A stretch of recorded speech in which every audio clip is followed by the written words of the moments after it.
And then this little one here, I'm gonna guess from the size. Oh, okay, bye. I'd say about 3 months old or so. Kilimanjaro Safaris. Let's do it.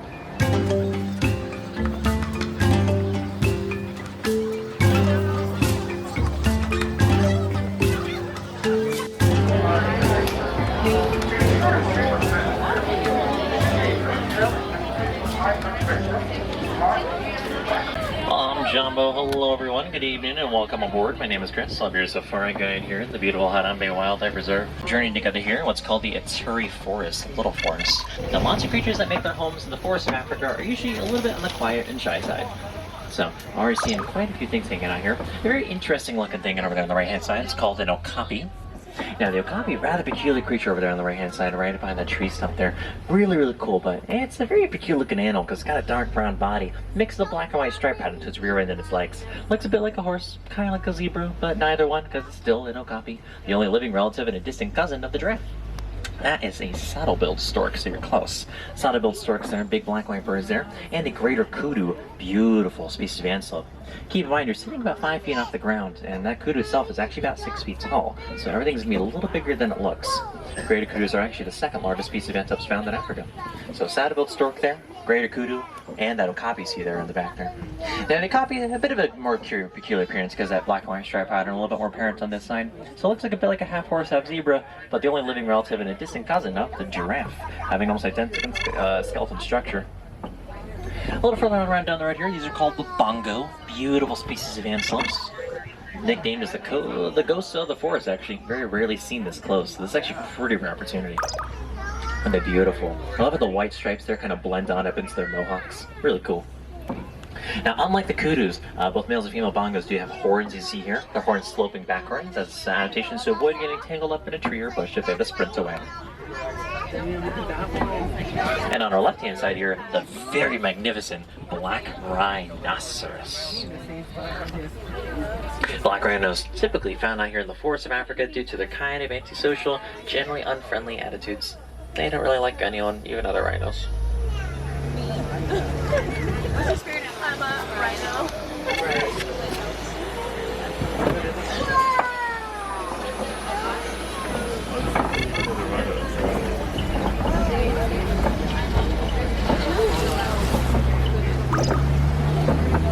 Alright, I gotta say folks, that was actually a pretty good start to our trip. We've already seen a few different kinds of animals, but we've got lots of other places to be, so we're moving right along, footloose and fancy free.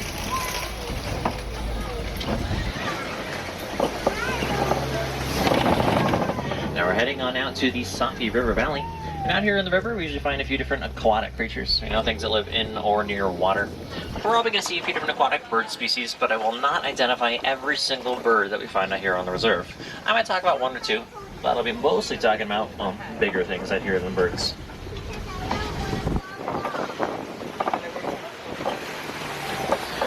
Specifically on the left-hand side there, right behind the island, are a few Nile hippopotamus just hanging out there in the water.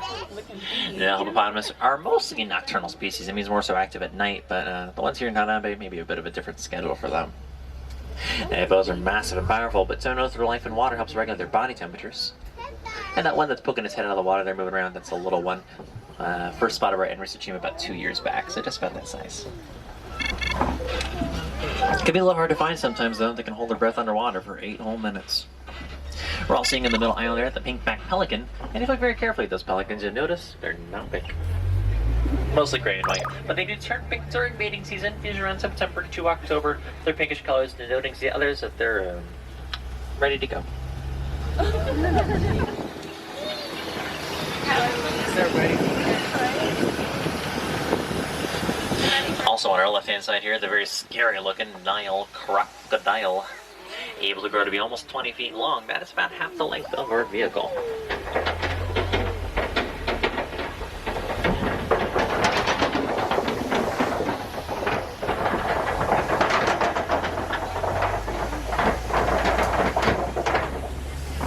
Crocodiles are pretty patient predators, don't really need to hunt because everything needs water. And they can leap out of that water to drag their prey under. Their jaw is powerful enough to break the bones of cattle and antelope and can apply over 2,000 pounds of pressure per square inch. If you ain't sure how much force it is, it's way more than enough to get the job done. Now, groups of animals do typically have a special name attached to them. So, for example, back there, we saw what's called a bloat. A bloat of hippos. We saw a pod of pelicans and a basque of crocodiles. Now, we're heading on out of the forest and river areas and moving out here to the savanna and the Serengeti grasslands, the main portion of our trip. Now, it's actually a pretty big area, folks. It does take a little bit of time to drive through, so do expect to be out here on safari for the next 2 weeks. As we head on down the hill, though, a beautiful view, especially on an evening like tonight. Grasslands like these going on for thousands and thousands of miles through East Africa, generally looking a lot like this. Lots of flat open land, making it pretty easy for animals to get on around here. So lots of different migration patterns, typically moving through the Serengeti or similar grasslands. In the way of animals, we're actually going to hang out here for a quick second, because quite a few of them here. One getting real close to the road here. The light brown antelopes you see are called elands. Elands are the largest antelope species found here in Africa. And you also see the very impressive Ankole cattle, going to be right next to us here. Ankole cattle with their pretty spectacular horns. Now, the horns on the biggest of the Ankole can actually be about 10 feet end to end and 6 feet tip to tip, but they ain't as heavy as they look because, well, they're hollow, really filled with blood vessels and honeycomb shapes, which helps them regulate body temperatures. Okay, you scooch like 2 feet that way. There we go. I just want to kindly remind you folks to keep your hands to yourselves.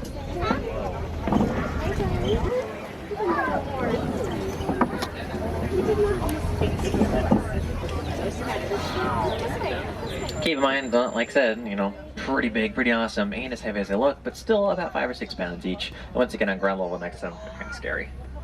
Ankole are also known as the Watusi cattle, domesticated by the Watusi tribe here in Africa a few thousand years ago, and the only domesticated species on the entire reserve. And Watusi culture considered to be a symbol of status and wealth, so even owning one, very prestigious. Now, a very peculiar animal also on our left-hand side here, very commonly misidentified, hanging out in a little cave structure on our left, the wild African dog, also known as the painted dog, because they're beautiful coats. Now, they are really cute and really adorable because they're doggos and we all love dogs. They're also the best and most vicious hunters on the continent, so they're cute over there. Keep in mind that a pack of dogs like that will take down their prey successfully 9 out of 10 hunts. That's a 90% success rate. Lions do the same 1 out of 15. Also, a little further on down the road here, the very ubiquitous white-bearded wildebeest. And wildebeest, despite their name and reputation, are pretty chill. This is, however, a very small group. I only see maybe about 10 or 15. In parts of Africa, herds can number the tens of thousands. So imagine 10 to 20,000 of these animals stampeding at almost 50 miles an hour. That can make them pretty dangerous to be around, where they actually got their name given to them by Dutch settlers in the language Afrikaans. They take part in one of the largest animal migrations in the world, and almost 1.5 million move through Africa every single year.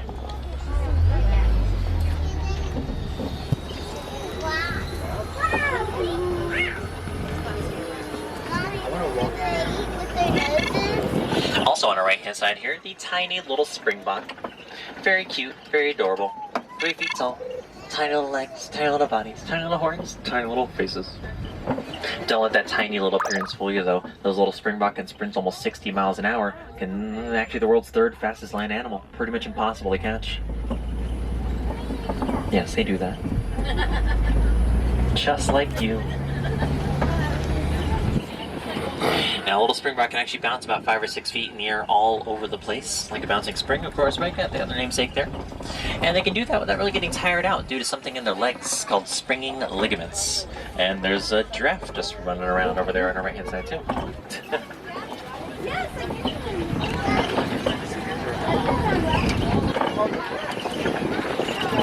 Now, of course, yeah, one of these giraffes is not giraffe size. I'll get a little bit closer to you here in just a few moments.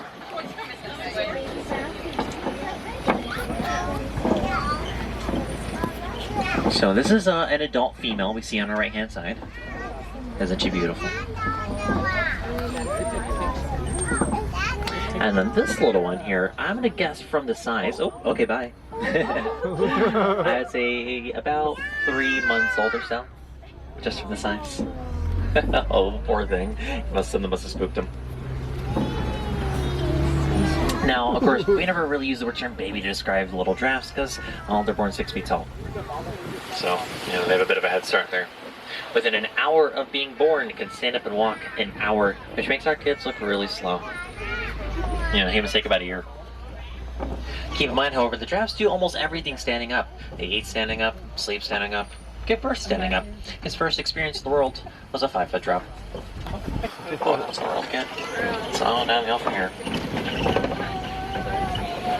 Now, it doesn't really matter what time of day it is we come out here on the reserve, we almost always do see a giraffe eventually. Not only are they kind of hard to miss, but they do spend most of their day doing their thing. Wandering around eating, standing around eating, wandering around eating, standing around eating, wandering around eating, standing around eating, wandering around eating, standing around eating.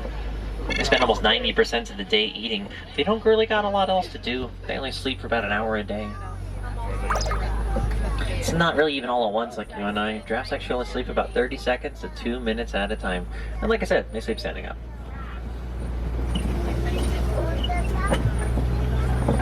Now we did see a couple of giraffes, so we saw a whole group of them. That'd be called a tower of giraffes. The next animal that I see, generally don't really bother introducing. It's on the left-hand side. Kind of just does a good job of introducing itself. Now, I'm going to ballpark here that our truck with all of us aboard is probably about 8,000 to 9,000 pounds. 8 to 9 tons. He's closer to 12. African alpha males are actually recognized as being the largest land animals in the world. That's also why we see him by himself. Generally, males are pretty solitary creatures. Generally not his choice. He was forced out of the herd in his teenage years because he's just a little too big to run little ones. Male and females live pretty separate lives, actually, and very rarely see each other.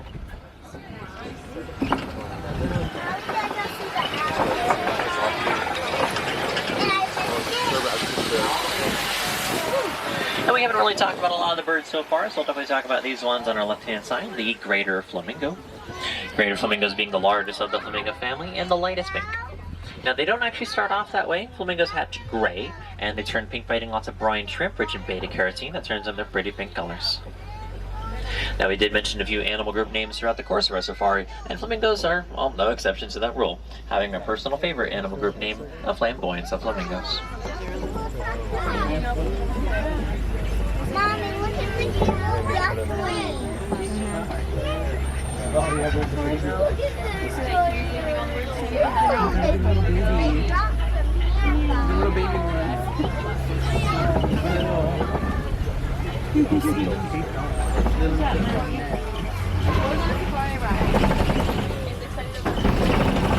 Now keep in mind, these are, wild animals, folks. This is their home. We are here to see them. And we are going to go patches where we see quite a few animals all at once, and maybe sometimes one or two, or, well, not either. That's just kind of the way it is. Don't be sad or discouraged about it. And keep in mind that we're driving through a very small portion of about 800 acres of reserve. So lots of places for animals to go that we can't really safely access with our trucks. And as nighttime approaches, a lot of animals have different routines, just like you and I. Sometimes we do different things during the day than we do at night. So the same thing goes for them as well. And sometimes the larger predator species become a little more active at night, and maybe some of the, well, you could say prey species become a little less active at night, just trying to hide out from those predators too.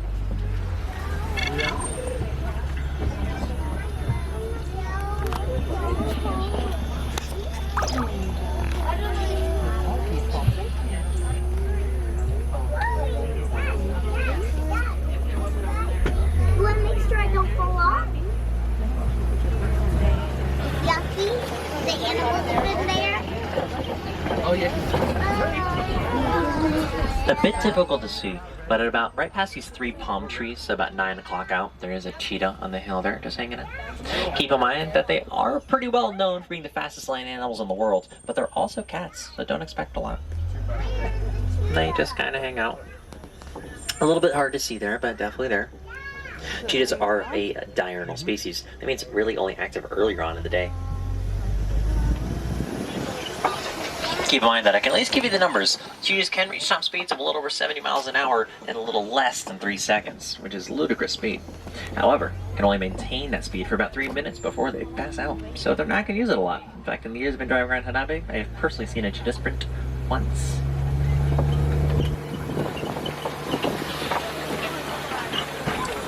Now, cheetahs are actually the smallest of the large cat species, so they rely mostly on that camouflage and their speed for the element of surprise, not really their strength.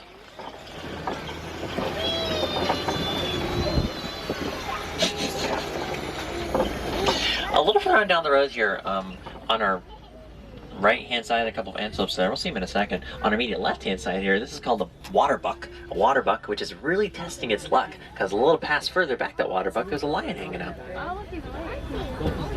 But I guess they don't really worry about it a whole lot. Water bucks are actually very clever because all this really shaggy hair here is covered in oil from their skin. So if they're being chased by a predator like that lion, they probably can't outrun it, but they can definitely outswim it. So they're just gonna jump on into waters and get away from them. Cute little things, those water bucks. Let's get a little bit closer to these beautiful creatures.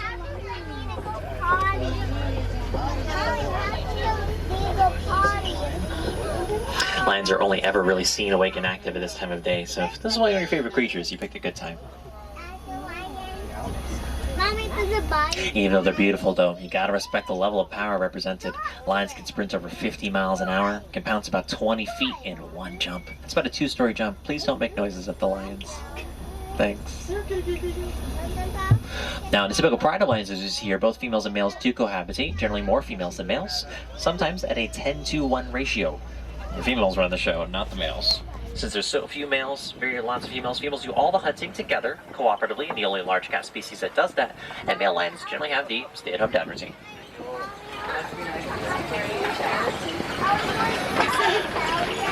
A little further down the road here, the cute little bont-to-buck, distant cousins of the wildebeest, and a shame we're seeing them at this time of day in direct sunlight. They kind of shine purple, which I think is super cool. And according to my animal research team, smell like hazelnut, but I'm not really sure who's going around sniffing the animals. Now there's you see the white parts of his face outlines like a lit candle. Their name in Swahili would reveal roughly the candle goat or candle antelope. And really great story about them. Of course, they were actually extinct in the wild as bont-to-bucks, not enough to repopulate. Only a few found in wildlife reserves like Harambe. However, a random luck and happenstance, a population of about 35 bont-to-bucks was discovered on a farm in South Africa. This farmer not knowing he had pretty much the last ones in the entire world. From that 35, just enough genetic diversity to repopulate. Their numbers in the few thousands now, and hopefully could be reintroduced back into the wild in a few years. But that just goes to show you folks, even one person can make a really big difference in the world, even if a little by accident. And luckily enough for the bont-to-bucks, they couldn't quite figure out that they could just jump over the knee-high fence that kept them in. So it worked out for everybody.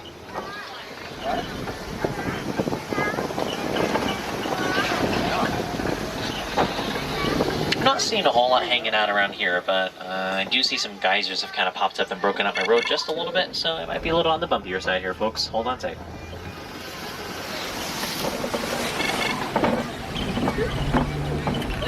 Here we go. Nothing too crazy.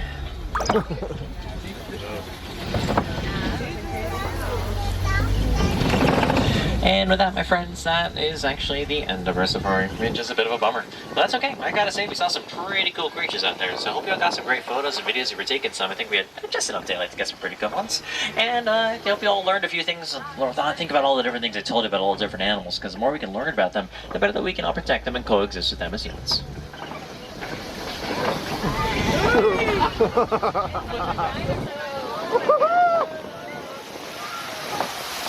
Now, I know it's getting a little dark here. Let me get the disco lighting here for you. I want you to do a quick double check. Please make sure you have all those personal belongings. I'm going to be dropping off the warden's outpost in a few moments, so make sure you bring off everything in the truck with you that you brought on board as well. If you're sticking around for a little while longer, do keep in mind that the park does close up in 10 minutes. So, make sure that if you're heading to an attraction you want to finish and get done before the end of your day, you have 10 minutes to get there. It doesn't mean you should run. Just make sure you're in line before 8 o'clock, because we're very serious about that 8 o'clock on the dot. Now, if you're seeing our nighttime spectacular show, that will be Rivers of Light, found in the Rivers of Light Theater, sandwiched in between Asia and Dino Land, USA. And that showtime will be at 8:30 this evening, so like I said, everything's closing up at 8, so make sure you get everything done, and then you can head on over to Rivers of Light starting at 8:30. You don't have to get there super early for the show, it's a pretty big theater. Could not last any other month than this in Florida. Literally, it's April 5th, the best time of the year. I couldn't even imagine October, June, July, August, and September would be the worst. No, thank you.